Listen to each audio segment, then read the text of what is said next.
दार्शनिक पद्धति के रूप में फिनोमिनोलॉजी।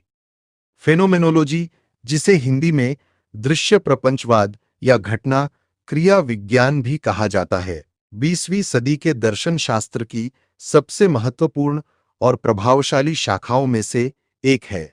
एक दार्शनिक पद्धति के रूप में इसका मुख्य उद्देश्य चेतना, कॉन्शियसनेस और मानवीय अनुभव का सीधे तौर पर अध्ययन करना है, ठीक वैसे ही जैसे वे हमारे सामने प्रकट होते हैं।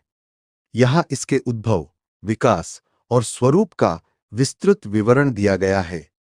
एक, उद्भव, ओरिजिन। फेनोमेनोलॉजी का जन्म 19वीं सदी के अंत और 20वीं सदी की शुरुआत में हुआ था। इसके मुख्य संस्थापक दार्शनिक एडमंड हुसर्ल हैं। इस पद्धति की शुरुआत पाश्चात्य दार्शनिक एडमंड हुसर्ल ने की थी। यह पद्धति कैसे काम करती है? यह पद्धति दुनिया को वैसे ही देखने का प्रयास करती है जैसे वह हमारी चेतना में, हमारी कॉन्शियसनेस में अनुभव होती है। इसमें व्यक्ति अपने सभी पूर्वाग्रहों, पूर्व मान्यताओं और वैज्ञानिक सिद्धांतों को एक तरफ रख देता है, जिसे ब्रैकेटिंग कहते हैं, ताकि वह शुद्ध अनुभव का अध्ययन कर सके।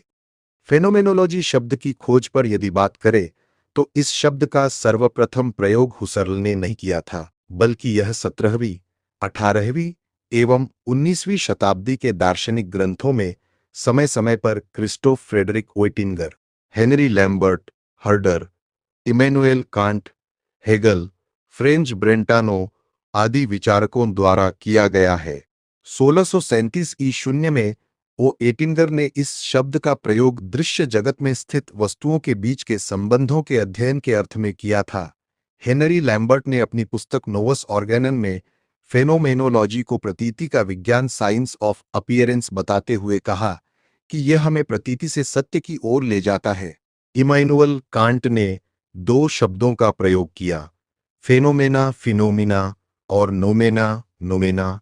फेनोमेना शब्द से आशय उस दृश्यमान जगत से है जो हमारी इंद्रिय और बुद्धि का विषय बनता है, वहीं नोमेना वस्तुओं का आद्यरूप, थिंग्स इन देमसेल्व्स है, जो हमारी प्रतीति का विषय नहीं बनता। यह हमारी इंद्रिय और बुद्धि से परे है।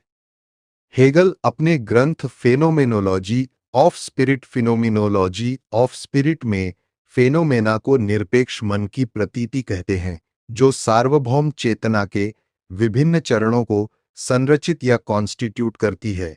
इस तरह हेगल मुख्यतः तात्विक रूप से फेनोमेनोलॉजी को व्याख्यायित करते हैं। ब्रेंटानो ने फेनोमेना के दो प्रकार माना, मानसिक और भौतिक। भौतिक फेनोमेना जहां दैशिक होता है, वही मानसिक देशरहित होता है। हुसर्ल फेनोमेनोलॉजी को ज्ञान मीमांसीय दृष्टि से व्याख्यायित करते हैं और उनका उद्देश्य यही है कि जो भी ज्ञान के क्षेत्र हैं, यथा दर्शन, गणित, विज्ञान आदि में वैध ज्ञान की संभावना को विकसित करना, वे दर्शन में एक निश्चितता लाना चाहते थे।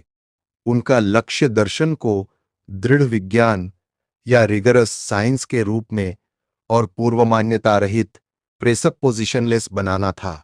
फेनोमेनोलॉजी को हुसर्ल भी फेनोमेना का विज्ञान कहते हैं, परंतु इनके फेनोमेना का अर्थ भिन्न है। इनका फेनोमेना कोई प्राकृतिक वस्तु नहीं है। किसी वस्तु की जो प्रतीति हो रही है वह फेनोमेना है। इसे एक उदाहरण से समझ सकते हैं। यदि हम किसी वृक्ष को देख रहे हैं तो वृक्ष जिस तरह मेरी चेतना में प्रतीत या आभासित हो रहा है वह फेनोमेना है। यह आभासित वृक्ष देश काल रहित है, भार रहित है, द्रव्य रहित है और यह वृक्ष प्राकृतिक जगत का वृक्ष नहीं है। इस तरह वृक्ष के प्रति दो संप्रत्यय उभर कर सामने आ रहे हैं, प्राकृतिक वृक्ष नेचुरल ट्री और आभासित वृक्ष फिनोमिनल ट्री।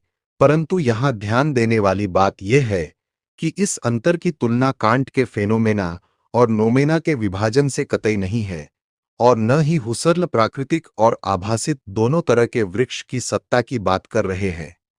ये परंपरागत अनुभववादियों की भी तरह यह नहीं कह रहे कि वृक्ष एक वस्तु है जिसका हमें संस्कार, अनुभव, इंद्रिय प्रदत्त होता है।